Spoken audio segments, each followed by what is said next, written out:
You know what's funny? Star Wars is basically built on loss. Planets get blown up, squads don't come home, the galaxy runs on trauma like it's fuel. So when I hear Zero Company might have permadeath, I'm like, yeah, that's either going to be the smartest thing Star Wars has done in years, or it's going to emotionally fold me like a lawn chair. Because permadeath in a tactics game isn't just hard mode. It's the difference between watching a battle and being responsible for it. Alright, so quick context, Zero Company is being framed like this squad-based tactics thing. Clone Wars era, custom characters, bonds, strategy layer, the usual. I'm about to ruin my sleep schedule setup. But permadeath is the detail that changes the entire vibe of how you play. And I don't mean, ooh, scary, like it's a bullet point. I mean permadeath turns every mission into a story you didn't plan, and then forces you to live with it. Here's what permadeath does to your brain. In most games, when a character goes down, you reload. You don't even think of it as cheating. It's just correcting reality. Permadeath says, nah, that happened. Keep walking. And now the mission isn't about winning clean.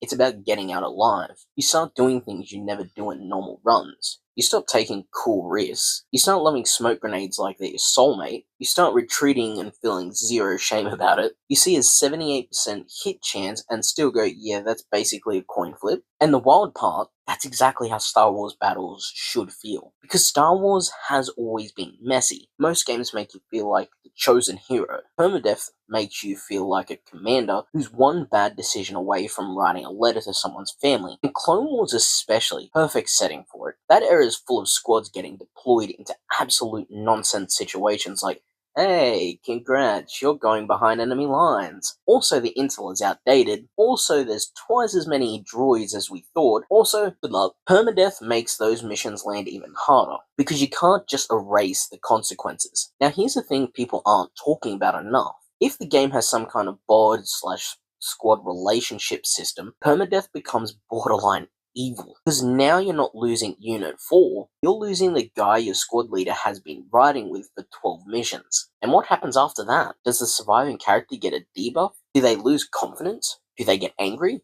Do they fight worse for a while? Do they develop some kind of vendetta? If they nail that, the game basically writes drama for you automatically. And if they don't nail it, permadeath can feel like losing hours of progress for no reason. So this is where Zero Company either becomes legendary, or becomes that game I respect but still never touch again. Permadeath only works if players feel like deaths are earned. Not, I got crit through full cover because the universe hates me. Not, the camera clipped and I misclicked and now my sniper is gone forever. That kind of stuff makes people quit and uninstall like it's an X. So the real question is, how do they make permadeath brutal but not stupid? A few ways that actually work is, 1.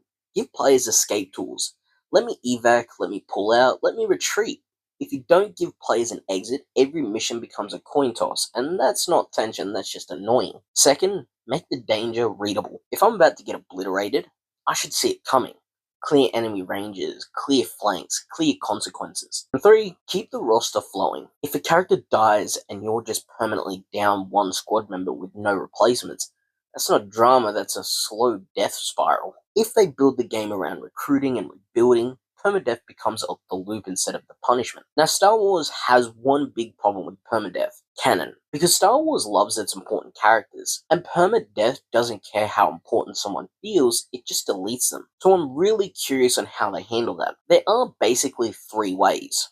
First, permadeath is for your custom squad only. Story characters might be protected, your created squad members are not. This is the safe approach. Next, everyone can die and the story flexes around it. This is the dream, also the hardest to pull off. And lastly, soft permadeath. They die in gameplay, but the story treats it as injured, captured, unless it's a major plot beat. And honestly, if the game is smart, it might mix these, because you can keep the big narrative beats while still letting your personal run become your personal run. Here's why permadeath gets people addicted. It creates different stories every time without the devs needing to write 1,000 branching cutscenes. One run, you're the squad that never breaks. Another run, your best unit gets wiped early, and you spend the rest of the campaign improvising like you're in a panic montage. That's the kind of thing that makes people upload clips like, bro, I lost my whole team to one bad push. It turns the game into shareable moments. If Zero Company is really committing to permadeath, I want a few things. A memorial wall back at base. Names, missions, survive, last known location. Make it sting. Not in a melodramatic way, in a damn way. Squad reactions. If someone dies and the rest of the squad acts like nothing happened, it's gonna feel hollow. And next, a reason to keep going. Don't make permadeath a reset button. Make it a scar. And for the love of everything, give me a clean evac system. Because if I'm 3 turns away from disaster, I want the option to run like a coward with dignity. So yeah, people keep calling Zero Company Star Wars XCOM, and sure, fine. But permadeath is the part that decides whether this is going to be a cool tactics game, or one of those games you remember because it actually made you feel something when you lost. Now I'm curious, would you play permadeath straight, or are you the one, I'm reloading and I don't care who judges me type? Drop it in the comments, and if you want, I'll do a follow-up on the bond system and how it could get absolutely busted with combos.